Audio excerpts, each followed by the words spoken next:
Hey friends, welcome back to the channel, and today I have a process video for you using the December main kit from My Creative Scrapbook. And I love this kit. It has all the nostalgic papers and embellishments, and what I wanted to do was to create my own kind of pattern background with these papers. So on the screen, I am currently cutting with my X-Acto knife a strip of paper. So I wanted a diagonal look. I'm going to cut paper strips from a number of the different pattern papers, and then I'm going to place them on my 12 by 12 white cardstock. So I'm going to have some spaces in between each. I don't have measurements here. It's kind of eyeballing it. So what I did was just layer the strip that I just cut on top of the next 12 by 12 paper that I'm using here. And that gives me an idea of kind of how the placement works. The longer way to do this would be to like sit down and figure out the measurements and figure out how you want to cut it. But I really didn't care about conserving the pattern paper. So I just went in and cut it as I needed to. And you need the length from the diagonal anyway. So regardless, I think you're going to end up cutting into the papers, whether you want to or not. So, but once that's cut, what I did was used the ruler and pencil to draw a line, giving me enough kind of a spacing between the two pattern papers. And then just shift your ruler over so that you can create that paper strip. So really, don't overthink it. Just think about having that white space in between. And that's why I'm using the strip that I already cut to kind of give me the placement. Because it's on a diagonal, I want to make sure that they're evenly spaced. So I use that as my kind of guide as I cut into it.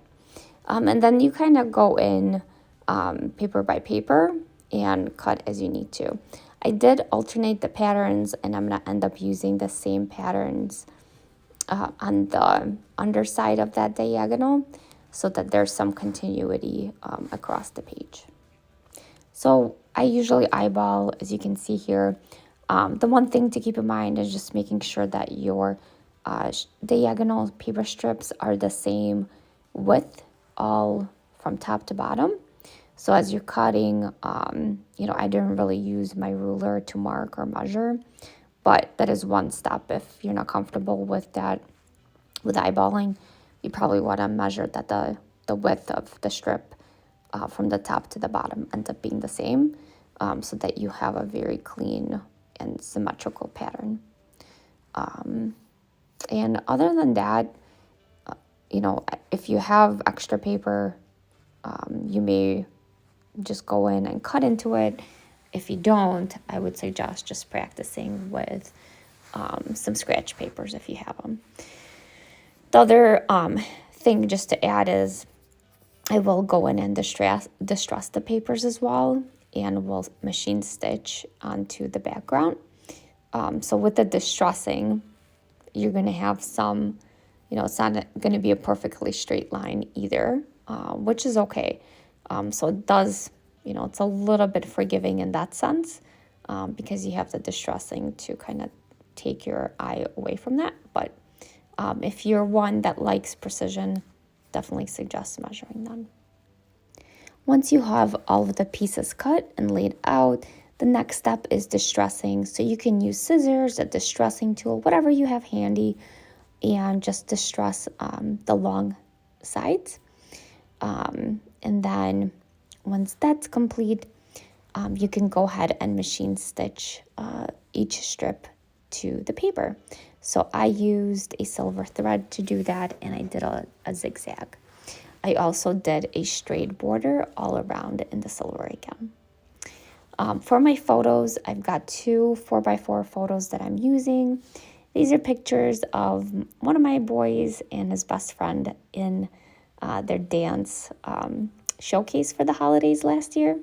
And I've been holding on to these pictures and finally decided to document them.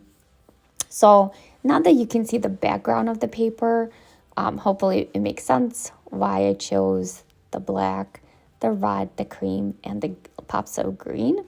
I really wanted to use these photos on the layout, and I thought they were perfect. Color combo worked really well. Now for the photos, I do adhere one photo with just tear tape. The other photo is popped up on foam tape. So I used a pretty thin one. I don't remember the thickness of it, but I just wanted a little bit of a variation in dimension with the two photos. And then I kind of overlapped them and added the little tag and also the journaling block. So I ended up just cutting apart the tag. Originally, I wanted to use it as one whole one and have that shown on the layout. Changed my mind after I played around with it.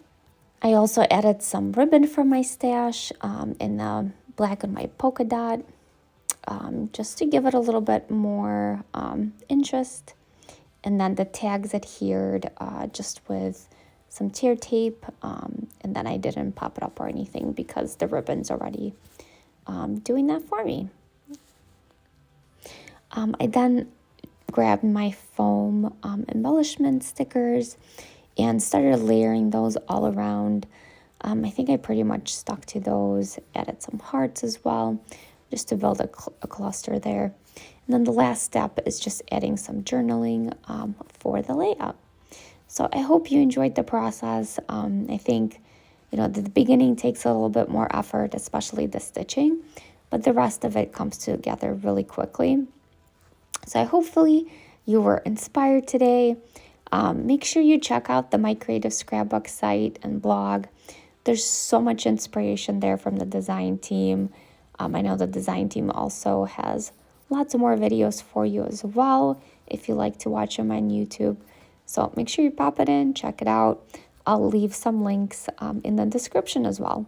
So thanks so much for watching, and I hope to see you next time. Have a beautiful day.